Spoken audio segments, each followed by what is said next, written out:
All right, welcome to the show. Others receiving votes.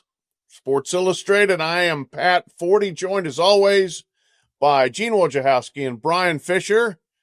Gentlemen, we have made it to the championship game. It is coming into view. We sure didn't see this one coming, but we've got Indiana and Miami. And to preview that and talk about other things, here's what we're going to go through in this show. We will dive into all things Hoosiers against Hurricanes. Good. Yeah, seems like a great place to start. Yeah. We will take another stab at the impossible, which is putting Indiana and Curt Cignetti in perspective. All right. Discuss whether the Hoosiers are cheating weasels, as some people are passively aggressively alleging. We'll assess what it means to have Miami back as a contender. All right.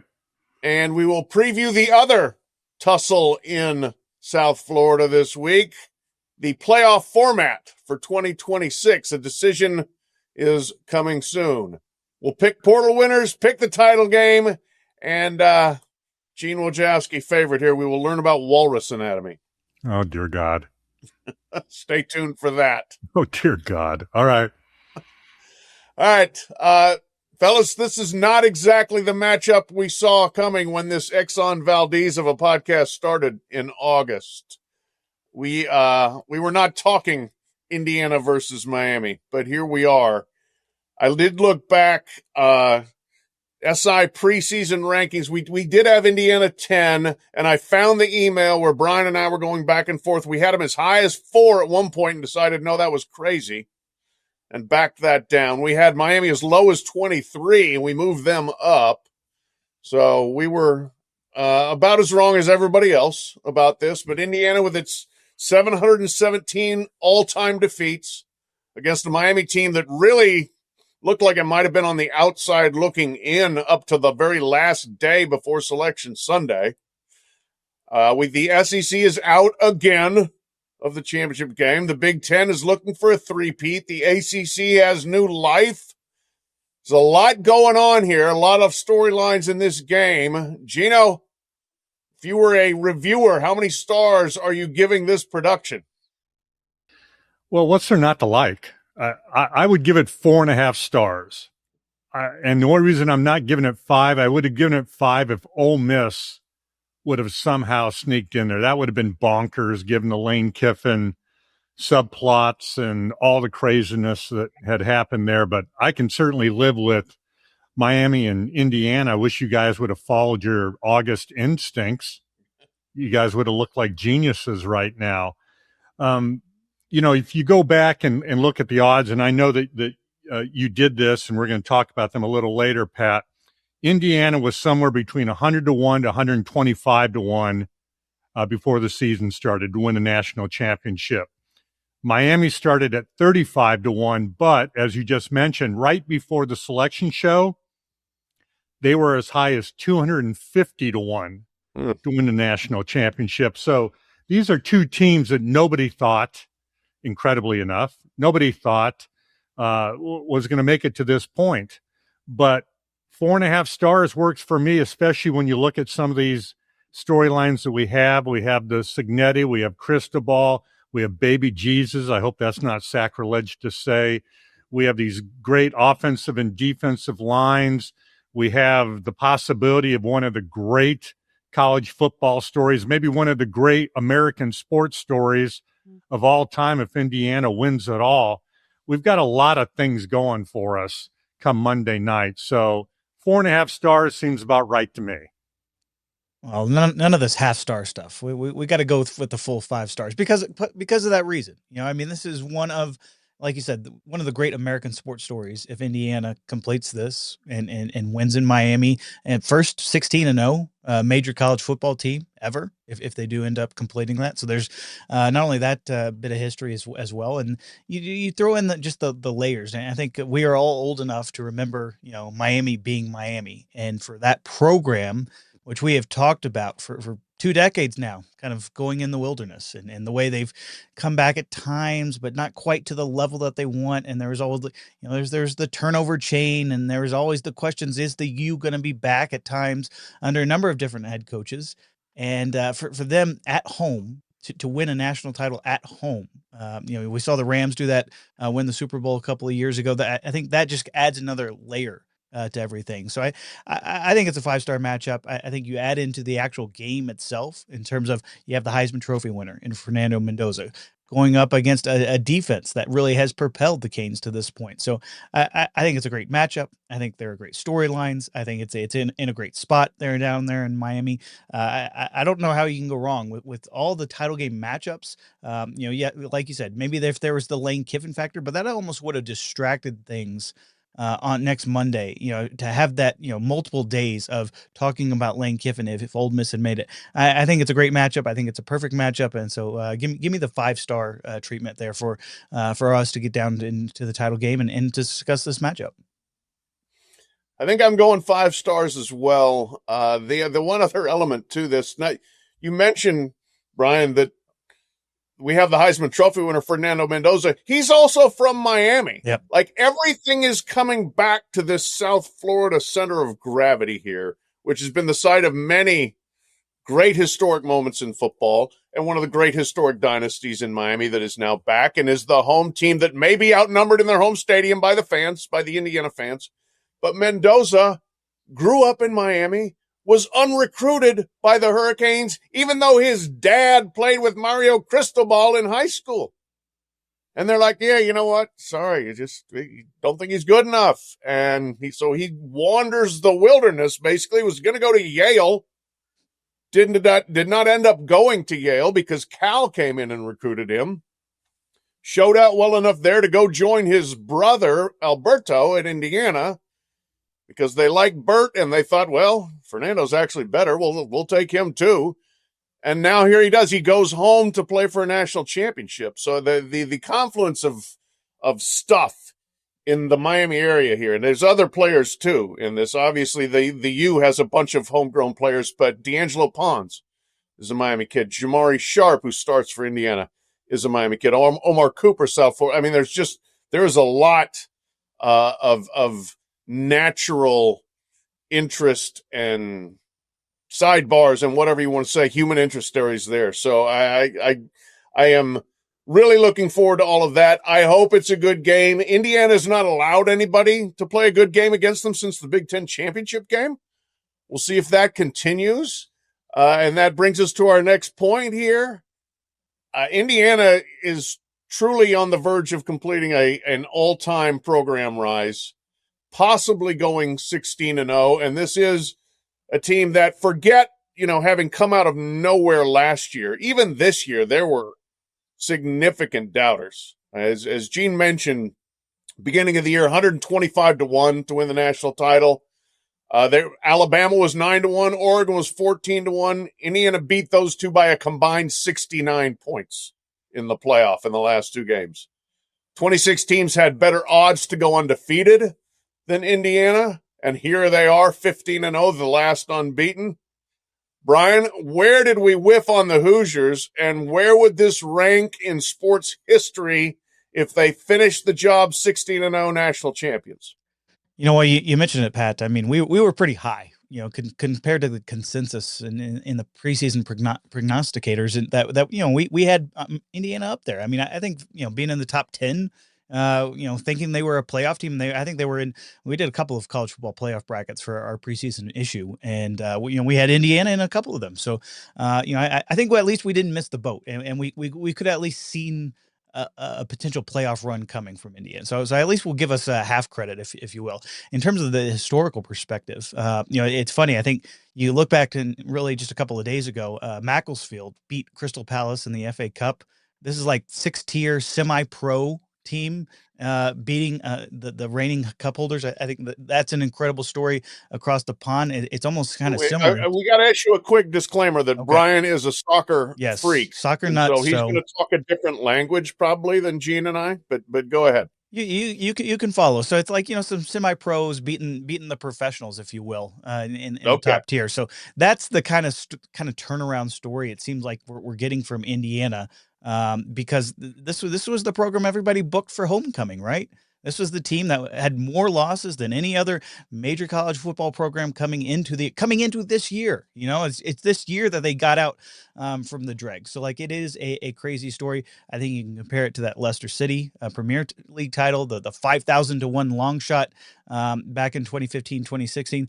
I added the Miami Marlins from 1997. They had never had a winning season as an expansion franchise, and they end up winning the World Series, right? And doing it in Florida, no less, and from in the city where the title game is played. So I would throw that out there. I'd also throw out just a couple of weeks ago, honestly, the Stack Bowl champions, the Division III Wisconsin River Falls, if you will. The Cardinals were, they played in a big time conference that a lot of other programs have won. A lot of historical championship level programs. This was kind of one of the dregs in that conference. Had not made the postseason since 1996.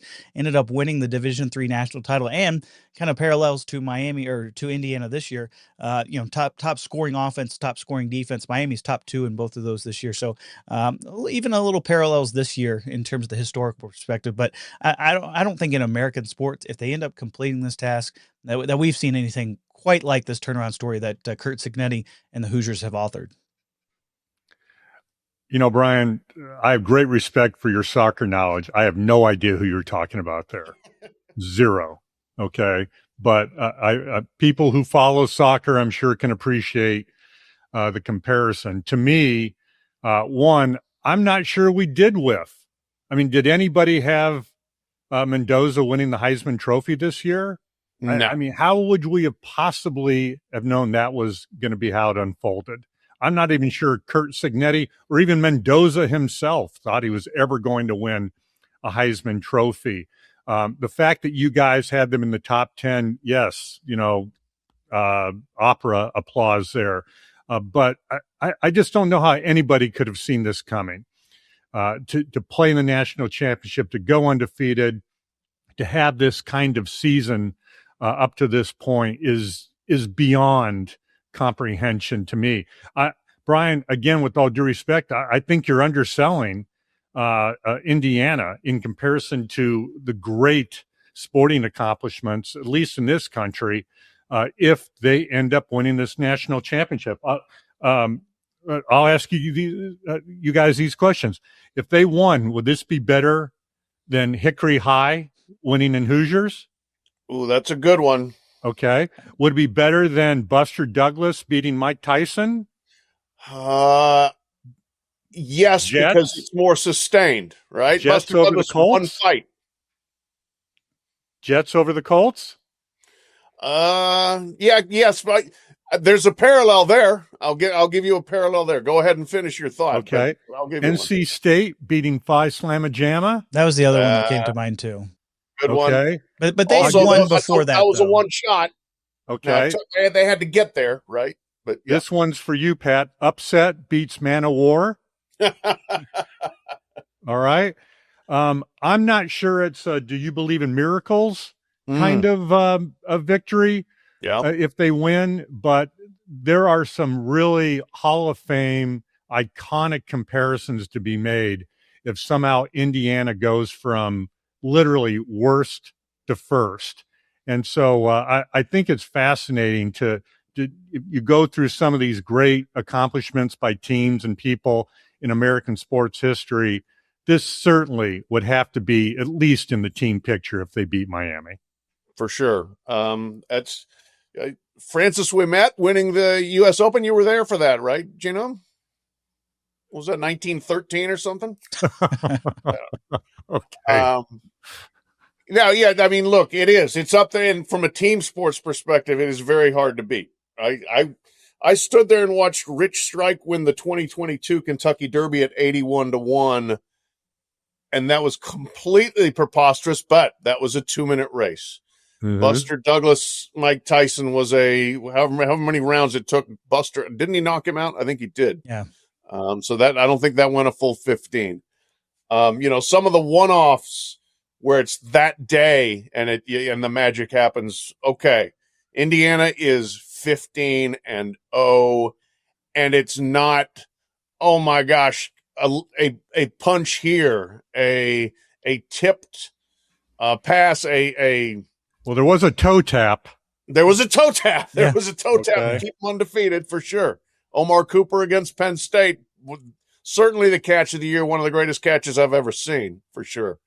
But it's 15-0, and it is crushing Alabama and then crushing Oregon. And I don't think they're going to crush Miami, but the chance to finish this thing and get there. The Jets. So here's my point. The Jets Colts is an interesting comparison, Gene, because I just think that was a product of inherent bias of the AFC can't be that good. And I think that's one area. When I say we whiffed, I guess I mean more collectively, like the American sports media and or punditocracy or whatever you want to call it. Kind of. I know where you're going with this, and you're right. Yeah, because no, it's Indiana. It's a laundry issue. Right. We just can't. They can't be that good. It's not possible. They've never been that good, so we can't see them being that good. And I think that's why people look at a team that went 11-2 last year against admittedly a not great schedule, but the two teams they lost to played for the national title, and one of them won it, obviously, Ohio State. And then coming into this year, everybody's like backed them down to 19, 20, 21, 22. And it's like really didn't make sense if you can look at beyond the laundry. I mean, if you could rationally understand, Fernando Mendoza was absolutely going to be better than Curtis Rourke. And the offensive line was going to be better because it was definitely, I mean, the offensive line wasn't that good. And they got some other guys, and the other players that stayed were going to improve. And they had veterans coming back in all these other places, but we wouldn't let our minds go there to Indiana actually being a national championship contender. Yeah. I think that was the biggest thing, is just natural stubbornness of this is how it's always been, and it can't possibly be that way. And now it might be that way. So to that point, gentlemen, people thinking it was too good to be true include a number of folks who have now launched some conspiracy theories that Indiana's cheating to get here. The number of the rationalizations that people have come up with are incredible. First of all, well, they're old. That's all you do. You just go out and get a bunch of 23-year-olds. Anybody can do that. Anybody can get 23, 24-year-olds. They have 5-6-year guys, so a pretty good number of those. They got 2 fifth-year guys that are main players. Everybody else 4th year or younger. A lot of them homegrown. Not all of them. They have plenty of portal guys, right? But anybody can have an old team now. Second rationalization, well, Mark Cuban just bought the whole team. A, not true. He didn't kick in until last year when they were already good. B, how much money did it actually cost to get Elijah Surratt from James Madison? How much did it cost to get Aiden Fischer from James Madison? How much did it cost to get Fernando Mendoza? I'm sure, they paid a decent penny for him, but not what Miami paid for Carson Beck. But then the kicker is, well, they know what plays people are running, so they've got to have hacked into the software, the Catapult software, and figured out everybody's practice plans and watched the video. And this is, okay, you can say, well, you know what, we're just amplifying cranks here. No, there are people who are subtly putting this forward whose names and voices would be familiar to most college football fans, or many college football fans. We're kind of subtly implying Indiana is cheating. And that's the biggest insult of all to me, because unless you got proof of that one, and there was proof with Michigan, all right? Connor Stalions was caught. He was caught. Indiana, there's no proof, and I don't see any intellectual reason to believe it, other than the fact that people cannot wrap their brains around Indiana being this good. Gentlemen, is Indiana cheating? Is there any evidence? No. Okay, then I don't need to spend a nanosecond more on this. Incredibly enough, because I have no life, I actually went on X last night to see if Connor Stalions had somehow weighed in on this Indiana thing, just hoping maybe he said something. And I did not see anything. But until somebody can, I don't know, to me, this is like an internet prank call. The equivalent of that. So unless there's evidence, I really don't care. I don't have time for it. I think it's ridiculous. And I know they're going to get asked about it down in Miami. And if I were Indiana, I wouldn't even respond to it. I wouldn't acknowledge it. There's no proof. Well, Connor Stallions did weigh in on Indiana in terms of the ticket secondary pricing market, if you will, in response to Mark Cuban. So at least he's keeping up with the times.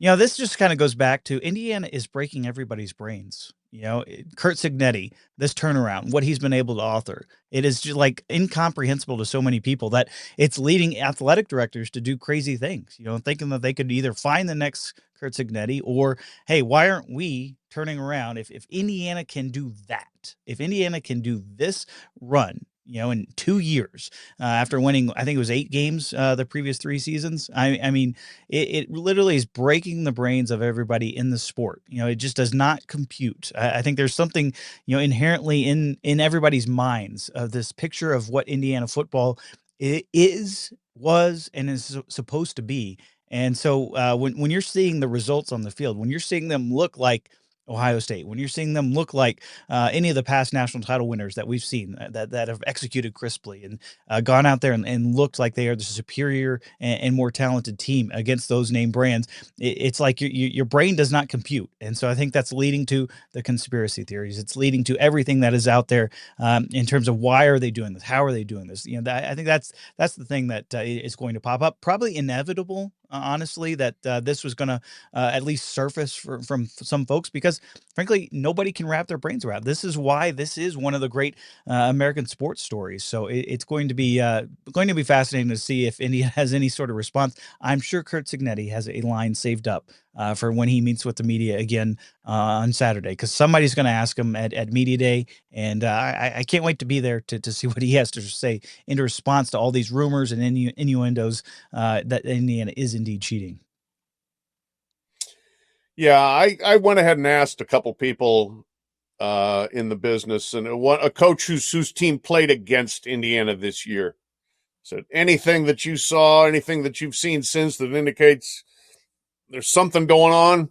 His quote, I think it's asinine. I just think they're really effing good. I didn't see anything when they played us other than really good players who are really well coached. I didn't see their game against Ohio State in the Big Ten Championship, but I went back and watched the All-22, and they just whipped them up front. Those interior guys on the D-line get no credit, but they're really good, and the O-line is dominating. There's nothing suspicious about winning up front. That, to me, told me everything I need to know. You watch them play, and it's not like hocus pocus, especially here in the playoff. They are lining up and beating people. There's not any real trickeration to it at all. So we'll see. But anyway, there is another team in this game. We've talked a lot of Indiana. We certainly have to talk about Miami. All props to them as a number 10 seed, pulling off consecutive upsets to get to the semifinals and then holding off that really gritty Mississippi team to make the championship game. Miami's wandered the wilderness for about 25 years after being the program in college football through the 1980s and a portion of the 90s as well. They're in their backyard as an underdog. It's this 1984 Orange Bowl flashback, if you remember that game. That was Nebraska coming in, the undefeated juggernaut. Miami kind of trying to prove themselves. Similar storyline this time, except for it's Indiana, not Nebraska.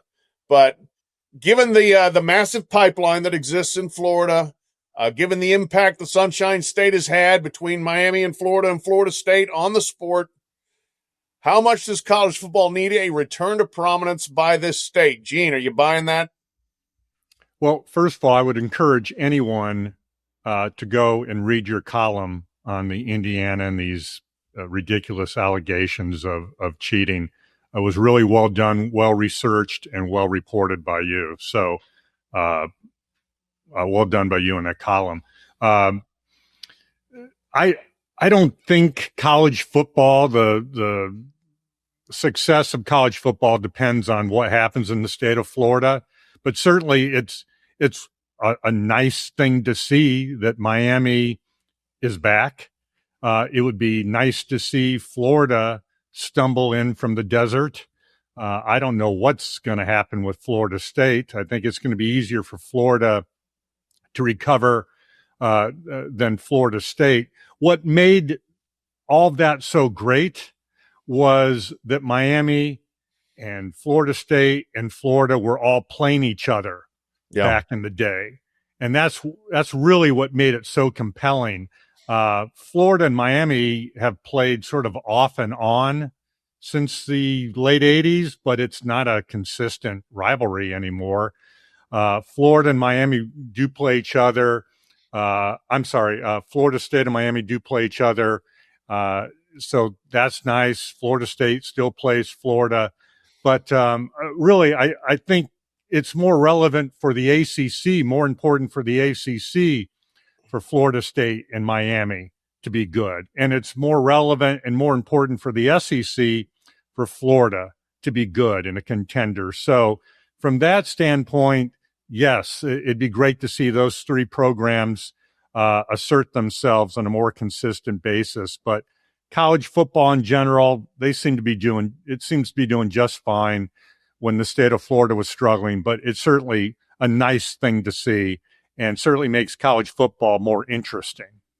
Well, you mentioned the ACC there, Gino. I mean, this is why Miami was brought into the league, right? Was so that they could go on runs like this. This is the whole reason why Miami has been there, and to ironically, if you will, just because that was what Mario Cristobal was asked about yesterday in his media availability.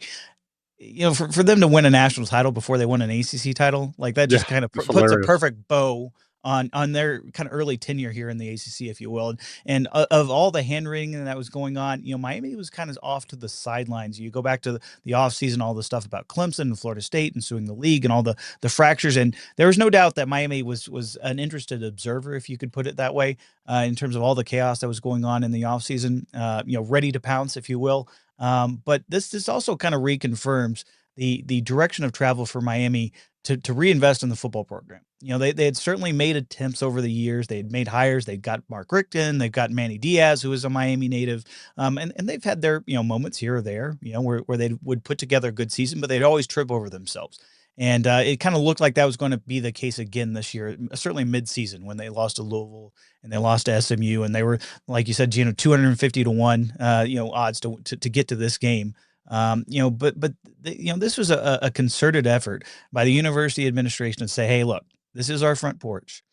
It means a lot to the community. It means a lot to the conference, certainly. It means a lot to the people in Miami. It means a lot to the program, the alums, the Michael Irvins that would show up and be crazy, even if the Hurricanes were there, 6-6. It means a lot to people who knew the U, and not only being back, but being the prominent college football program. And so they decided to invest. It's not just facilities. It was in the roster. It was in Mario Cristobal and his coaching staff, bringing him home. Bringing a native of the city, bringing an alum of the program that knows how to win and had won at a pretty high level there at Oregon, had worked for Nick Saban. This was a big proof of concept for Miami. So I think you could make some bigger picture things, but I think for Miami itself, this is a nice validation to get to this game. For what they've been able to do, and certainly off the field, on top of having a lot of those South Florida natives power this run. Malachi Toney, Ruben Bain, those guys that bought into the vision that Mario Cristobal was selling. I think that means a lot too, especially there locally. Yeah, I mean, Gene, I agree with your point that like college football doesn't need it. They don't need Miami or Florida State or Florida to still have a great product, but I enjoy it and I think it's great. Yeah. And I think it's that there's so many players down there, and for a while it had been dispersed and they're heading all over the country, and they still will.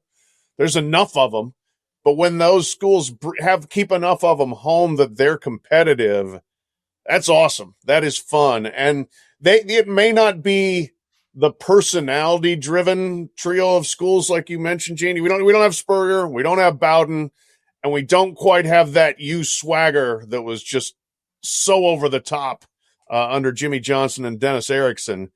But boy, it's I love we've made the point a million times on this podcast. We'll continue to make a diverse sport where all parts of the country are activated and involved and relevant. And this to me is fun just to see Miami be relevant again. So I'm enjoying it. Bryan, I want to ask you about this here. We alluded to it at the top. College football playoff meetings. We got all the fun on the field, and then we got the continuous bang your head against the wall headlines off the field. One of them being, what the heck is the playoff going to look like next year? That hasn't even been decided yet. There are meetings scheduled for the CFP leadership, which is all the conference commissioners, plus Pete Vivacqua from Notre Dame. They're going to meet on Sunday. There's an ESPN deadline of January 23rd to declare the format for next year's playoff. That's been extended. It's pretty well Fischer cut bait time. ESPN reported this week that the Big Ten still trying to get to 24 teams, despite a general consensus for 16. And one of the latest bargaining chips from my man Tony Petitti, gosh, he doesn't give up easily, is, hey, we'll agree to 16 next year, SEC, if you'll go to 24 beyond that. Why? I don't know. But, Bryan, what do you expect to happen this week and next on the CFP front? I think that's an open question, in terms of how much, I wrote this a couple of weeks ago. How much does Tony Petitti want to compromise, and whether this is maybe his effort, if you will, to eventually get it over the line to get to 24? Because the Big Ten has been pretty consistent in terms of, not having the interest level in terms of moving to 16 that I would say the 9 other leagues plus Notre Dame would like to move to for next year. I think if it were left up to really everybody but the Big Ten, we would have a 16-team playoff for next year. I feel pretty confident in saying that. And, the commissioners, both publicly and privately, have kind of hinted at that. It's all down to, is the Big Ten going to compromise? They have control of the format. So there is that bit of a stalemate. And I don't see Greg Sankey giving in on this subject. I don't think that his league supports 24 teams. And even if they were, there are some, implementation issues, if you will. What does that mean for the TV contracts for those conference championship games, which throw out a lot of money for these conferences, particularly the SEC? Well, that is a very valuable property, not only for ESPN and ABC that controls the rights, but that SEC championship game means a lot to a lot of people, in that footprint. And so I don't think Greg Sankey wants to give that up. And so I think that is kind of part of the stumbling block in terms of, can there be any sort of compromise? I think if you left it up to the Big Ten, we would be at 24 and we do automatic qualifiers. Maybe there is just a transition phase, if you will, over these next couple of years. I think I have heard that more and more, that there could be using this as a bargaining chip to move to 16 initially. But, to me, this is we're going to either have this stalemate play out on going on Sunday before the national title game, and we end up staying at 12. I think that's a very real possibility, that we just kind of run this all back and we have these conversations again over the next year that we have been having for years now at this point, and I think that's the frustration factor amongst the other conferences. It's like, all right, we all agree on going to 16. Why can you not get over the table on this? And that is in particular pointed at Tony Petitti. So I'm going to be very curious to see if he can either be swayed in that room with the other commissioners, and the presidents will also be there on Sunday as well. So that's another factor to add on to these layers. Can they sway him somehow in the room, or is he going to kind of dig his heels in? And I think that's the big open question going into this, and will kind of hover over, I think, the sport this weekend. Well, Pete Vivacqua of Notre Dame has made it clear that he's in favor of 16. He has said so publicly. Greg Sankey has all but said 16 is his preferred number. We keep on saying that Tony Petitti has some leverage here because of whatever the power of the Big Ten. Well, it's a shared power with the SEC as far as the format is concerned.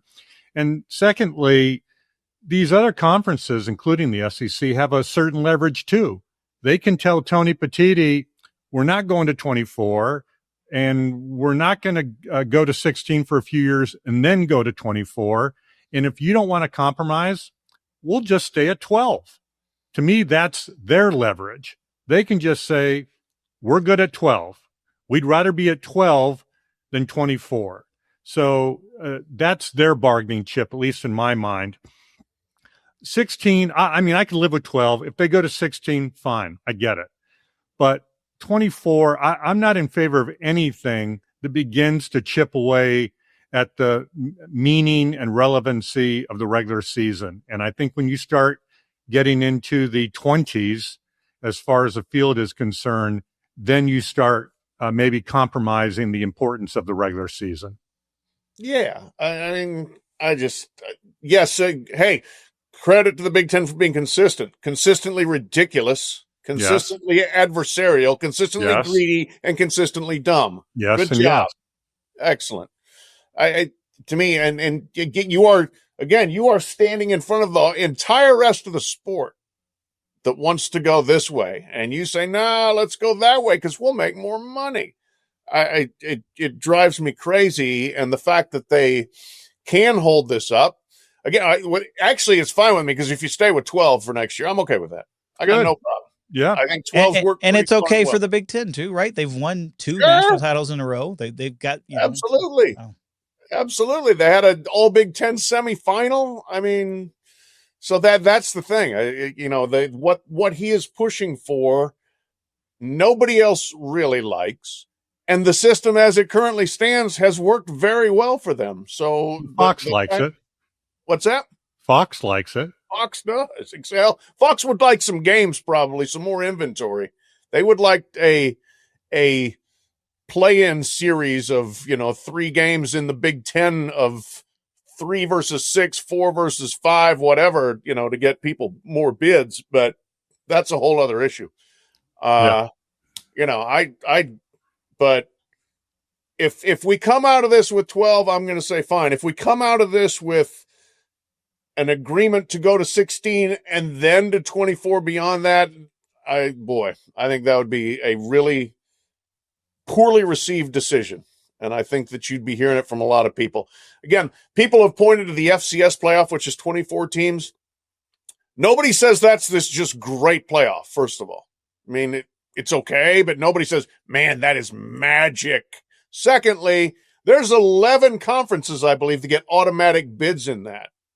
Big Ten interested in a 2014 playoff where every conference gets an automatic bid? I don't think so. That's not what they have in mind. So I say stop the steal from the Big Ten here, and let's just either get to 16 or stay at 12, but no to 24. Amen. We'll see how that unfolds. Anyway, there will be reporting from South Florida as people come wandering out of meeting rooms and try to avoid the media as we all stand around waiting for them. Also, because college football is dumb, as I alluded to, the transfer portal has been trafficking players to new destinations in mass quantities. Everybody's moving right now. Gino, give me a school or a single move that you really like for 2026 in the portal. I'm going to give you a double move. Okay. All right. Damon Williams enters the portal from Washington, says, I'm done with Washington, is supposedly all but signed and sealed to LSU, and then gets some legal pushback, to put it charitably, and returns to UW. To me, that was a move that really mattered for a few reasons. One, it matters to Washington because they get their starting quarterback back, and two, it's sort of a cautionary tale to other players who think that they can just do whatever they want, that there aren't consequences to signing and agreeing to something.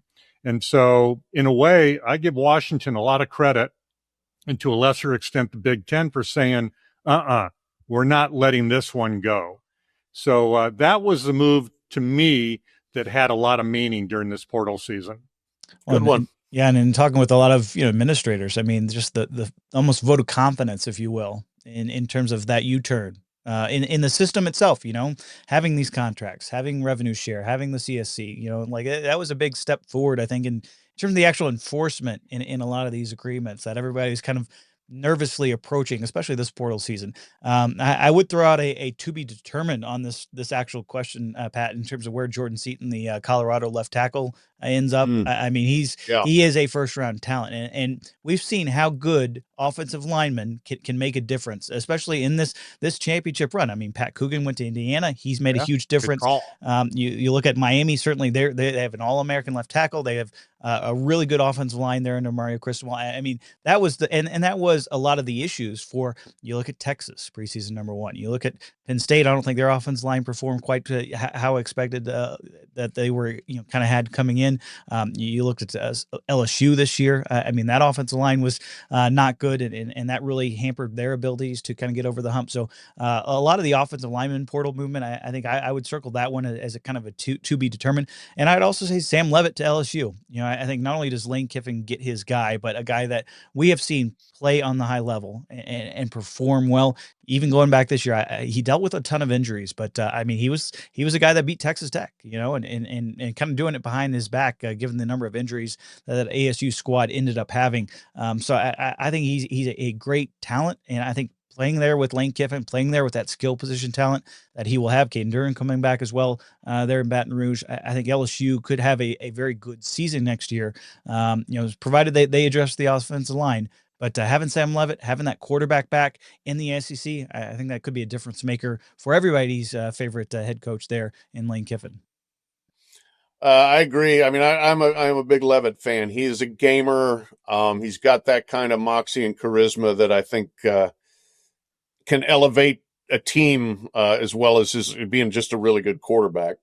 I'm going to give you a couple just very quickly. BYU portal winner by having almost nobody go in it.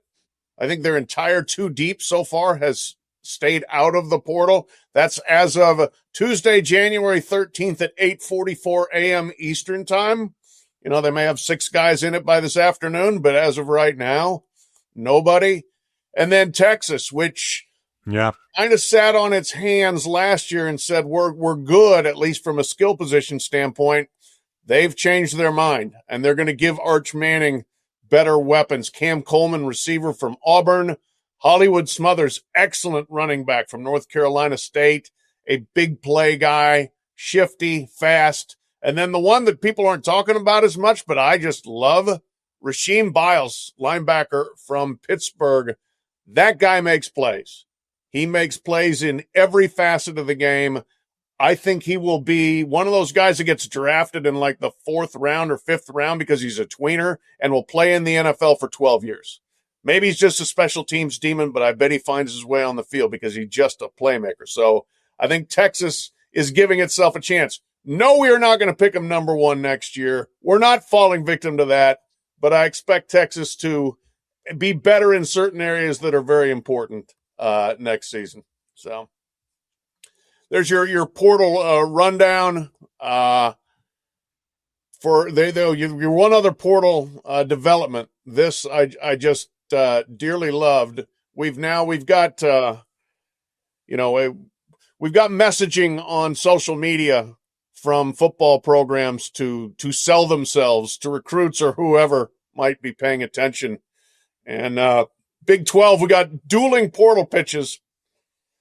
UCF tweeted, just a reminder, no state income tax if you come play for the Knights. So we may not be offering you as big a bag as, say, Texas Tech, but the government isn't taking as much of it either. So there's the selling point there. Savvy, that's good. Know your competition, know what you're going up against. But even better, I thought the response from Iowa State, which, maybe they don't have quite as much to sell, but they do have this. This was actually from a fan. Cyclone MKM.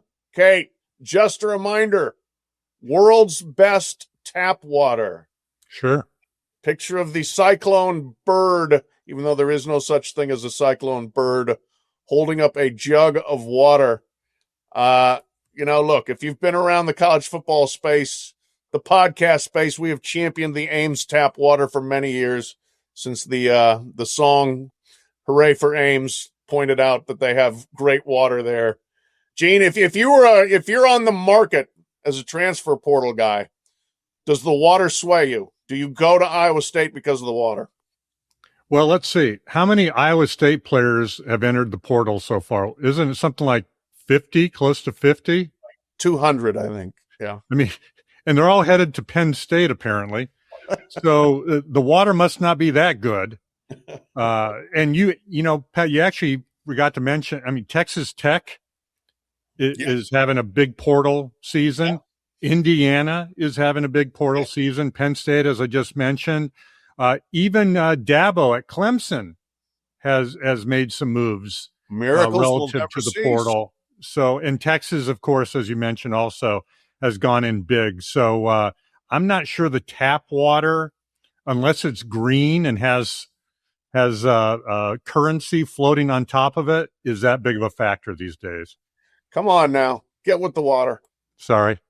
I mean, you got to think about the ancillary benefits, right? That's what coaches got to put in there as well. It's not just the bottom line figure, you know. It's everything else that comes with it. You know, they used to sell, oh, this is a 40-year decision. Well, what about the 4 month decision that you have in terms of the tap water that you drink? So, kudos to Iowa State for to finding a lane and staying with it. Absolutely, you know, and it could like lifetime health benefits. Exactly. I mean, think about that. You could live longer if you were there in Iowa State and Ames drinking that good tap water. It might really expand your quality of life. You could be sitting there at age 85 saying, "See, if I lived in Orlando drinking inferior water, I might not even still be around." So I think it's genius. I think everybody should at least consider Iowa State based on Ames tap water. All right, that's clearly enough of that falderall. It really is. Let's pick the title game. We will attempt to actually break down the matchup a little bit. We're not going to go film room here, but give us a key matchup or a tendency to watch, and then tell us who is going to win. Bryan, why don't you lead us off here? Well, I think in terms of the key thing to keep in mind, I think it starts with Miami. And will they turn the ball over? Will they play clean? I mean, that was the one thing in the Ohio State game in that Cotton Bowl. No penalties, you know, like they didn't turn the ball over. Like that was, they played their game almost as perfectly as they could to beat the reigning national champions. And if they want to be champions this year, they're going to have to do the same thing. We saw the opposite of that in the Fiesta Bowl. And I think just because of the time of possession dominance that they had, they were at least able to overcome that in certain respects against Ole Miss. So that's the key. You know, if Carson Beck looks like, you know, he's the first round quarterback and he looks like the guy that they paid a big money to come in and that offense is operating crisply, then okay, I can definitely see a path for Miami there to certainly win at home, and I think they will play with that excitement. But I think for the most part, though, I'm on Indiana, and I think it's difficult. You know, you look at these national title games, and it's always difficult to kind of parse out the season and say, all right, because we have so many blowouts in this game. I mean, it's unfortunate, especially in Miami. We've had the last couple of times the national title game has been in Miami. We've had a lot of blowouts. The favorite in this game is 4-1 in Miami. The last 5 times it's been in the national title game has been in that region of the country, and we have not had a classic or a thriller either way. So I think Indiana wins. They win handily in this one because of that, I guess, trends, if you will, between this game itself and the fact that it's down there in Miami. The Christmas that Indiana operates. Give me the Hoosiers and give me that big number. I forgot to mention the spread, 8.5. Indiana is giving 8.5. Pat, what do they call bettors who are like they're just winning every week? They're on a heater. Right. Okay. What's the opposite of that? Because whatever it is, that's what I'm on these days. You're on nobody. You're the cooler. Right? You're the cooler. Cooler. There you go. Absolutely nobody should listen to a word that I say here in the coming moments. I just lost to my 2 grandsons. I took the Packers. They had the Bears. I actually have an envelope behind me where I'm sending them each $5. That's how bad it is. I'm losing to a 10-year-old and a 13-year-old. But if you look at this game, to me, one thing just pops up immediately. Miami rushed for 175 yards against A&M, 153 yards against Ohio State, 191 yards against Ole Miss. All right. Indiana held Alabama to 23 rushing yards, Oregon to 93 yards, And in the Big Ten championship, it held Ohio State to 58 yards. So I know Miami and Mario Cristobal and that offensive line want to impose their will on teams. They want to be able to run the ball because that takes some of the pressure off of Carson Beck. They're a better team when they run the ball. Every team is a better team when they can run the ball. I just haven't seen anybody do it against Indiana.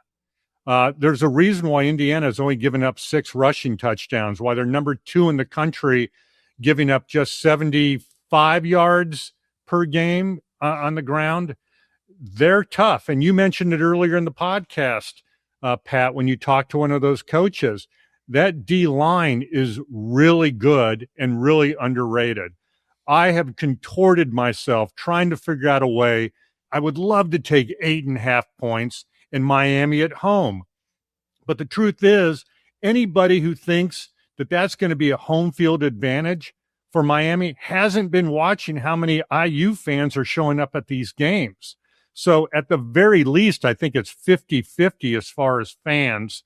And the body of work of Indiana has just absolutely made me a believer. I'm way late to the party.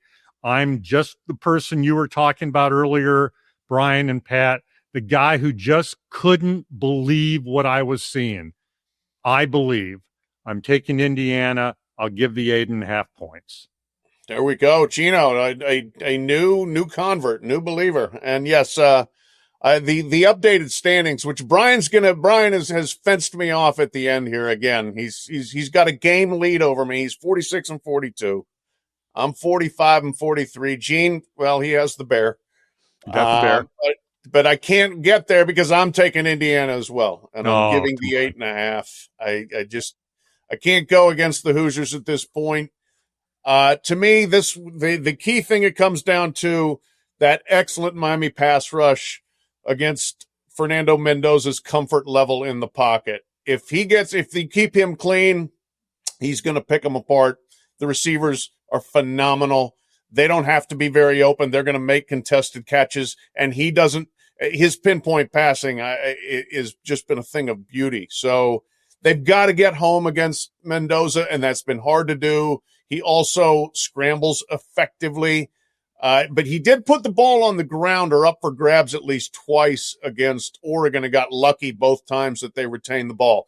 If he does that against Miami and the ball bounces the other direction and you have 2 turnovers, that could be the thing that gives Miami a chance here. I don't expect it to happen.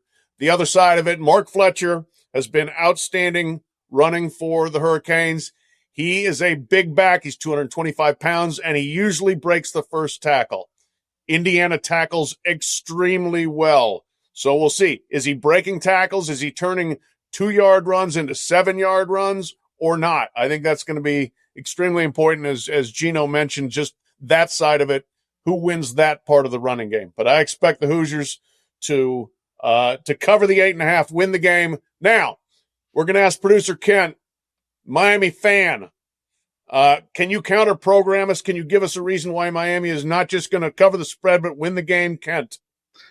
Yeah, I think when you look at it, there's a ton of talent on Miami's squad. They're a team that's playing the best in the country on the lines. I saw a stat. They have a 53-pound advantage with the Miami offensive line against the IU defensive line. That's Mario ball. That's what he wants to do. That's what he's recruited. Nobody's recruited more blue chippers, and I've had to remind a lot of my Miami friends the last couple of years when they were losing games they shouldn't have, be patient. They're recruiting better on the lines than any other team in the country. Beck is playing smart football. I wouldn't say he's, nearly on Mendoza's level, but he's been smart. He's taken the plays when they're given. Marion's been much better at receiver. Obviously, we know what Malachi Toney can do. From day one, he's been their number one option. I'll take those 8.5 points all day. I feel like Miami is able to run the football well enough, play ball control. They're going to have to not drop interceptions. They could have put Ole Miss away early in that game, or at least in the third quarter, if they didn't drop 4 interceptions. That was a little bit tough. And sometimes Miami does, even if they get a lead, they kind of give it back late. They have to make sure they don't do that.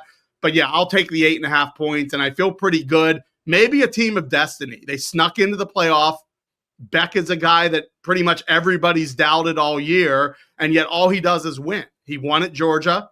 He's won at Miami. He's not going to be a number one pick the way people thought a couple years ago, but he's a good player, and I love the way they're running the football, and the defense is so much better than I could have ever anticipated this year. So, yeah, I'll take the 8.5, and I'll say Miami's a team of destiny. And, I saw another thing that all five national titles. Hang on a second. Forget the 8.5. Can they win outright?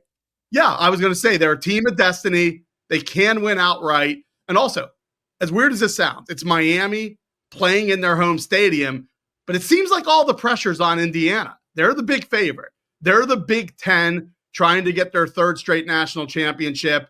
And Indiana, I've talked to a lot of people this week that have been like, does Miami even have a shot? And I'm like, that's a weird narrative considering it's Miami against Indiana.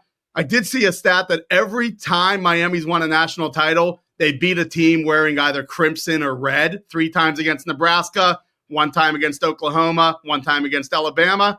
I would go with that stat then. There's the key analysis. But overall, if you're listening, okay, thank you, Ken. If you are listening to the podcast, you got to check the video because Kent is wearing his orange and green as he is giving us this breakdown. So look at this. He's tapping the use. Oh, he's going to the no. Don't do that. All and everything. He's all in. On the other hand, I did grow up with IU offensive coordinator Mike Shanahan. He was a neighbor in my dad's neighborhood and used to play basketball and football in our backyard. So if somehow Miami's not going to win, I'll at least be happy for Mike Shanahan that I've known him since he was 10 years old. So it's cool to see him do well, and it's cool to see Kurt Cignetti do well. So they have a lot of Pittsburghers on their staff. But, yeah, I'm ready to go. I'm ready to watch Miami hopefully get their 6th title. Way to cover all the bases. Hey, Pat. Yeah. What was the spread against Ohio State? For 9.5. Yeah, right. This is less. So yeah, it is. It is. We'll see. Yep. As strange as this is to say, Indiana's a different animal than Ohio State. Don't stop it, Kent. Well, that's the weird thing about that spread, really, right? We got to wrap with this, guys. I've been sitting on this one, waiting. This is your show ender. Might be a show ender, literally. But this might be our last show, just because this is so stupid. But story out of New Jersey, and it's from NJ.com, which used to be the Newark Star Ledger. The lead art is absolutely inspired. Fantastic. A black and white shot of this bar that we're going to talk about with a full color photoshopped in front walrus staring at us with the giant tusks, sad eyes, the blubber, the whole deal. The bar is named Donkey's Place. It is in Camden, New Jersey. Per the story, it is well known for its iconic cheesesteaks. And it had a bar keepsake that was kept behind the bar that they became also known for. Renowned for having an antique walrus penis bone. Oh, no. Oh, yeah. Okay. Owner Rob Lucas Jr. Said that it has kept a walrus baculum, a bone in the penis of many mammals. This was all new to me. I knew none of this. I hope Behind not. The bar for as long as he can remember. Popular conversation piece sits alongside a megalodon tooth and several other artifacts. Interesting bar. Anyway, people would come in and ask, hey, what's that? And they would tell them. And apparently, they let them check out the walrus thing. And as the quote goes from the bar owner, the bartender handed it out for them to figure out what it was. She went to the back to do something else, and then one dude stole it. We got his picture, but I don't think he's from around town. So there is a stolen walrus bone of note. Running around, or it's not running around, but somebody's running around with it somewhere in the Northeast. Gentlemen, what do you do with that if you have stolen it? Would you steal it? if you had the chance, and what would you do with it? Gene, this is a question tailor-made for you. You're sitting there with your arms crossed and the look on your face like, get me out of this. Go ahead. It's hard to believe that we can't get a full-time sponsor for this podcast, isn't it? It's just stunning that we can't get somebody who wants to sponsor this podcast. Anthony Bourdain, the great chef, actually visited Donkey's Place and called it sublime. Their poppy seed bun, round poppy seed bun, cheesesteak sandwich. It's a great place for cheesesteaks. It's iconic when it comes to cheesesteaks, and we're talking about a walrus penis here. So certainly I've lost my appetite. That's a given. I have no comment about this. I can't believe, Pat, you're one of the most decorated sports columnists, sports journalists in the country, and this is what you choose to ask Bryan and me today. I'm speechless. So no, I don't have any comment about it. I don't know what you would do with this. What would you do with this? What would you? Guess what I just brought home? I just don't. I don't know. I don't know where you go with this. Well, you know, if the guy truly was not from around there, as the bar owner alleges, you know, what if he's taking it on a plane, what is the TSA going to say? You know, when they scan that bag through there, I'm just saying, what does that show up on the scanner for? You know, will they get the extra search on that one? I am curious. You know, is this an inside job? You know, for the bartender to hand it over to somebody and then to go to the back conveniently and to have all this local press, now national podcasts discussing this place, saying that it's in Camden. You know, maybe it's a little, I don't want to go full conspiracy theorist, but I do kind of wonder, is this a bit of an inside job for some additional press and some free advertising, if you will, for the bar? So I am just throwing that possibility out there because I don't know what anybody would do with this outside of putting it somewhere in their man cave or whatever and doing the exact same this bar owner. Do you know what that is? Do you want to know what that is when their friends come over and have a few beers? That to me is this reeks of an inside job, if you will. The inside job theory is better than the theory that Indiana has pirated people's catapult video. So, you know, I'll give you that much. Yeah, you know what? Look, I mean, I think this should be what our nation's law enforcement should be on. Finding out where the walrus bone went, why, who got it, what they're doing. So I would advocate for local and national law enforcement to get on this case immediately, find out by the time that we have our next show so we can give everybody an update. Because I guarantee there's going to be a next show, Pat. Provided we have a next show. We'll see. Maybe a phone call from the boss after this one airs saying, you know, let's not. But you know, this is what people want to know. We will have people clamoring to find out the whereabouts of the walrus bone. No, Pat, I can already see the press release from SI. Pat Forde, we thank him for his many years of service. We wish him the best in his future endeavors in the private sector. Something like that. Maybe. Then, you know what? I'm going to work at Donkey's Place. There you go. Since 1943, Donkey's Place has been there. There you go. Stop by and visit next time you're in Camden. All right, everybody. We will be back after the national championship to put a bow on this season. Thank you for listening. Leave us reviews, download us, do all those things, and we will talk to you later.